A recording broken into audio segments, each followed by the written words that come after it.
జై వాసవి జై జై వాసవి. శ్రీ వాసవి కన్యకా పరమేశ్వరి పురాణం అధ్యాయం 34. 102 గోత్రాల వారి పెద్ద వాదన. అన్ని విషయాల్లో 602 గోత్రాల వారు వేరవడం. కుసుమశ్రేష్ఠి చెప్పిన మాటలు విని 612 గోత్రాల వైశ్యులు రాజుకు కన్యను ఇవ్వకూడదని ప్రతిజ్ఞ చేసి ఆ మండపంలో కూర్చున్న బాలవైశ్యులను చూసి, అల్పబుద్ధి ఉన్న మీ చేత ఈ ఎలాంటి కృత్యము జరిగింది? చంద్రవంశం అనే క్షీరాంబుదిలో చంద్రునిలా ఉదయించిన విష్ణువర్ధన రాజునకు వాసవి కన్యను ఇవ్వకూడదని ప్రయత్నిస్తున్న మీకు ఆ రాజు మహత్యం మీకు తెలియదు. సర్వలోకాలకు కాపలాదారుడు, దుర్మార్గ శిక్షకుడు, ధర్మకర్తుడు, సకల భూమి నాయకుడు, సద్గుణరత్న సముద్రుడు, నారాయణాంశ సంభూతుడు, ధర్మానికి అధిపతి, అపూర్వ సంపదలకు నిలయం, కీర్తి గాశ్రీయుడు, 2వ వర్ణంలో జన్మించాడు. విష్ణువర్ధన రాజు శక్తి సామర్థ్యాలు మనకు సరైనదేనా? బ్రహ్మతోడు నుంచి జన్మించిన మోము 3వ వర్ణం వాళ్ళము. ఆయన మనకంటే గొప్పవాడు. 4 వర్ణాలలో బ్రాహ్మణులకు వివాహం అనుమతించబడుతుంది. క్షత్రియులకు 3 వర్ణాలలో వివాహం యుక్తం. వైశ్యులకు 2 వర్ణములలో మరియు శూద్రులకి స్వజాతిలో వివాహం అనుకూలమైనది. అందుచేత రాజుకి కన్యను ఇచ్చి తీరాలి. ఇందులో ఎలాంటి సందేహం లేదు. అప్పుడు మనము సకల భూమికి ప్రభువులమవుతాము. ఆ 612 గోత్రాలు మాట్లాడుతుండగా మిగిలిన 102 గోత్రాల వారి మాటలను క్షణం ఖండిస్తూ తరతరాలుగా వస్తున్న ధర్మాన్ని నాశనం చేయాలని మీరు ఎందుకు ప్రబోధిస్తారు? మనం ఎక్కడ? ఆ రాజు ఎక్కడ? ఈ బంధం అనర్హం. రాజులు మదయుక్తలు, దుర్మార్గులు, పరస్త్రీ అపహారకులు. మేము సుసంస్కృతం అధర్మం సహించం. ఇలాంటి రాజునికి మనకు సంబంధం సాధ్యమా? తేజస్వులకు తేజోవంతులతో, ధర్మిష్ఠులకు ధార్మికులతో, దరిద్రులకు దరిద్రస్తులతో స్నేహ బంధుత్వం సూక్తం. ఇది విపరీతంగా ఉండడం తగదు. భూమిలో ఎప్పుడూ ఇలా జరగలేదు అని అన్నారు. తరువాత 612 గోత్రాలు ధర్మం బాట వదిలి 102 గోత్రాలను చూసి మిక్కిలి కోపంతో, కులగర్వితులు అయిన మీరు కోపంతో ఏదో మాట్లాడుతున్నారు. అది మాకు ఆమోదయోగ్యం కాదు. పూర్వం గొప్ప శ్రేయోభిలాషి అయిన యయాతి మహారాజు శుక్రాచార్యుని కుమార్తె, ధార్మిక గ్రంథాలకు అధిపతి మరియు జ్ఞానం ప్రసాదించిన మహాకాంతిమతి దేవయానిని ప్రేమించాడని చెబుతారు. మనం బ్రాహ్మణుల కంటే ఎక్కువైనా క్షత్రియులు బ్రాహ్మణులతో సంబంధం కలిగి ఉంటారు. వైశ్యులతో సంబంధం ఏమిటి? కాబట్టి తప్పకుండా రాజుకు కన్యను ఇవ్వాలి. రాజు ధనవంతుడు మరియు ఏనుగులు, గుర్రాలు, విలువైన రత్నాలు మరియు తగినంత డబ్బు ఇస్తాడు. అంతకు మించి భూమి అంతా మన ఆధీనంలోకి వస్తుంది. అప్పుడు మనం గొప్ప పనులు చేయవచ్చు. మీరు ప్రసిద్ధులు అవుతారు. ఇంతకంటే ఏం కావాలి అని చెప్పారు. ఇలా 612 గోత్రాలు పలకడంతో 102 గోత్రాలు పైకి సానుక గోత్రానికి చెందిన మాధవశ్రేష్ఠి కోపంతో ఎదుటిపక్షం చండనంది ఋషి గోత్రానికి చెందిన కేశశృంగుడిని చూసి, మీ అనుచిత మాటలు మాకు వద్దు. మీరందరూ మా ప్రియమైన బంధువులు. మీరు అలా ఉంటే మేము ఏం చేస్తాము? శతాబ్దాల క్రితం మహాత్ములు చేసిన దానికి ఉదాహరణ ఏమిటి? ఇతర యుగాలలో యోగమైనదిగా పరిగణించబడే చర్యలు కాలక్రమేణా ఈ యుగంలో ఉచితంగా పరిగణించబడవు. అశ్వమేధ, గోమేధ కర్మ, జ్యేష్ఠభాగ, పాలశ్రాద్రం, స్త్రీ పునర్వివాహం, భగవంతుని న్యాయం ద్వారా సంతానం పొందుతాం. పరాశర ముని కులాంతర వివాహాలను మొదట నిషేధించాడు. అందువల్ల విష్ణువర్ధనుడికి వాసవిని ఇవ్వడం కుదరదు అని చెప్పాడు. పీఠికా నగరాధిపతి మాధవశ్రేష్ఠి చెప్పిన శ్రేష్టమైన మాటలు విని కామపురాధీశుడు ధని అనే వర్తకుడు ఈ విష్ణువర్ధన రాజు చంద్రవంశానికి సంజాతుడని, ధర్మాత్ముడని వాసవిని ఇవ్వడంతో ముందు అశుభం జరుగుతుంది. ఇక నుంచి మదాంధులైన భూపాలకులు రానున్నారు. కళింగలు, బర్బరులు, శూరులు, శకులు, యవనులు, సింహలీయులు, గాంధారులు, మాద్రికులు, మ్లేచ్ఛలు, కిరాతులు, కేరళులు అని ఆ రాజులు నిరంతర అధర్ములుగా, పరద్రవ్యపహారీలుగా, మద్యపానసక్తులుగా, చోరులుగా, పరభార్యాసక్తులుగా విజృంభిస్తారు. విష్ణువర్ధనునికి వాసవినిస్తే దీని ఉదాహరణగా వేరే దుష్టులు మంచి చరిత్ర ఉన్న వైశ్యకుల స్త్రీలను బలవంతంగా పరిగ్రహించబడతారు. అందుచేత రాజసంబంధం అనిష్టకారకవే సై అన్నాడు. ఇలా మాట్లాడిన ధనశ్రేష్ఠిని తన బంధువు ఘంటసాల పురాదేశ వీరశ్రేష్ఠితో, ఓ వైశ్యపుత్ర, నువ్వు చాలా బాగా మాట్లాడావు అన్నాడు. మాసాంతకుల సంజాతుడు అయిన శ్రీరంగశ్రేష్ఠి రాజునికి కన్యనిస్తే పితృలకు నరకప్రదమైన జాతి సంక్రమవుతుంది. దానిని నివారించాలి, లేకుంటే ఈ లోకంలో వైశ్యులు అంత్యజులకు తారతమ్యం ఉండదు. ఇటువంటి నీచమైన పనిచే ధర్మం నాశనమైపోతుంది. కాబట్టి ఈ సంబంధం వ్యర్థం. దీనికి మనం ఎప్పటికీ అంగీకరించకూడదు అని ఆయన అన్నారు.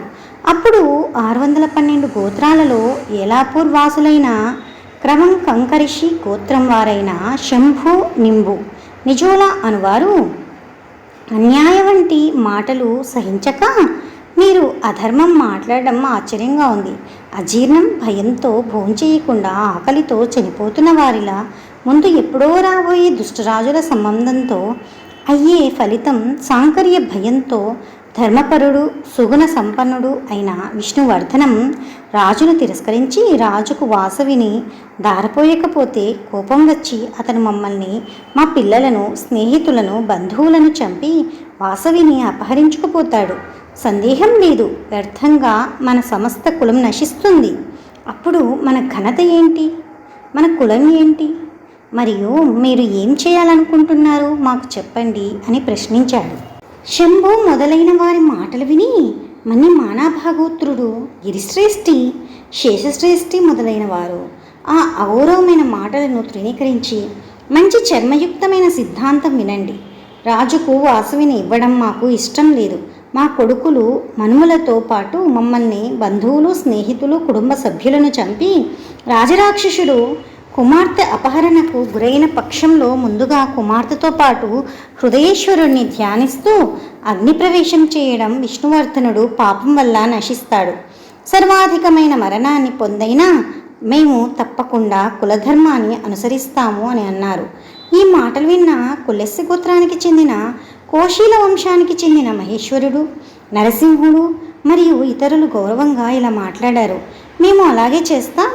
అదే శాశ్వతమైన సత్యం. పరధర్మాన్ని పొంది బ్రతకడం కంటే స్వధర్మంలో చనిపోవడం మేలు. ఘనమైన రాజ్యం ఎందుకు? ఏనుగులు, గుర్రాలు ఎందుకు? అపకీర్తితో సంపన్నమైన డబ్బు ఎందుకు? ఈ శరీరం ఎప్పుడు రోగగ్రస్తంగా, ద్రోహకారకంగా, అపవిత్రంగా, నీటి బుడగలాగా ఉంటుందని తెలుసుకొని అపకీర్తితో, పాపంతో నిండిన ఇంద్ర వైభవాన్ని తృణీకరిస్తూ దృఢ నిశ్చయంతో త్రికర్ణ శుద్ధిగా అగ్నిలో ప్రవేశిస్తాం అన్నారు.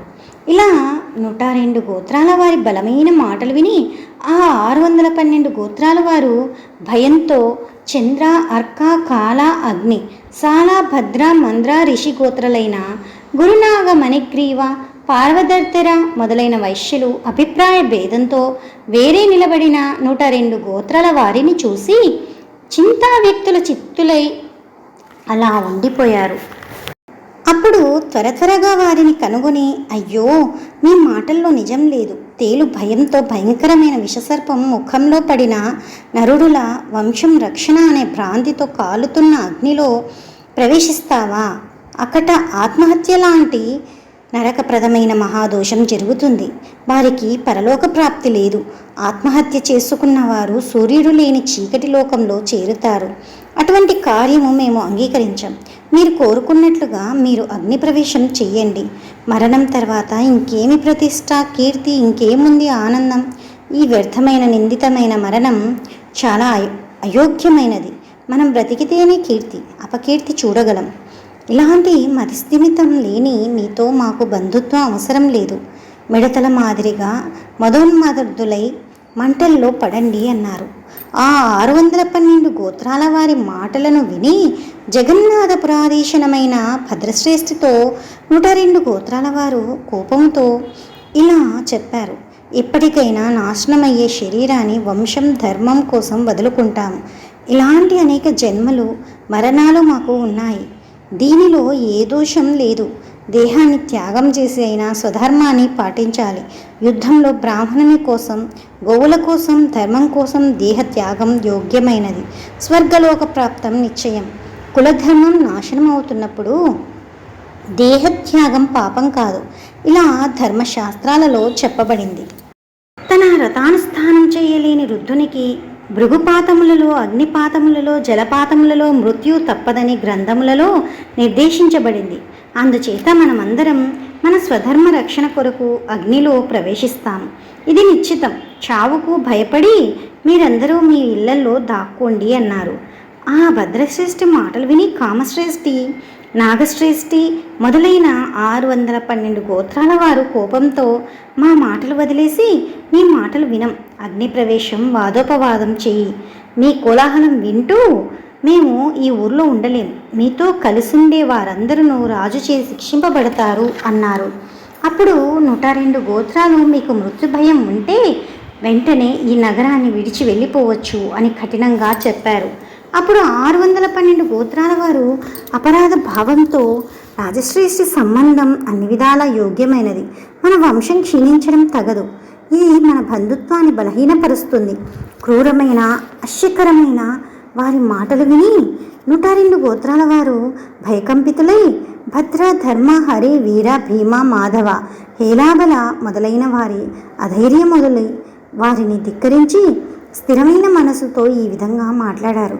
మీరు ఏం చెప్పినా రాజుగారికి కన్యను మేము ఇవ్వము, మీకు సంబంధమే వద్దు, మీకు కూడా మేము కన్యను ఇవ్వము, మీ కులం సంజాతి కన్యను మేము చేసుకోము, ఇకపై మీతో సంబంధం కలిగి ఉండాలనుకోలేదు, ధారాళంగా వెళ్ళవచ్చు, సమస్త జగత్తుకు అధిపతి అయిన ఈశ్వరుడే మన విభాగానికి సాక్షి, మీరు మాతో ఉండడానికి అనర్హులు, ఆలస్యం చేయకుండా శ్రీ నగరేశ్వర స్వామి సన్నిధానం నుండి వెళ్ళిపోండి.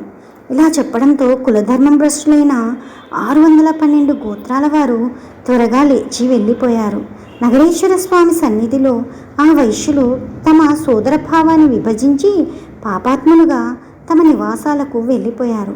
వారు వెళ్ళిన తర్వాత 102 గోత్రాల వైశ్యులు నగరేశ్వర స్వామి మండపంలో ఉండి ఆనందంగా బాలవైశ్యులకు సకల కథను చెప్పి సంతోషించారు. జై వాసవి, జై జై వాసవి. శ్రీ వాసవి కన్యకా పరమేశ్వరి పురాణం అధ్యాయం 34 సమాప్తం. మరలా 35వ అధ్యాయంలో కలుద్దాం.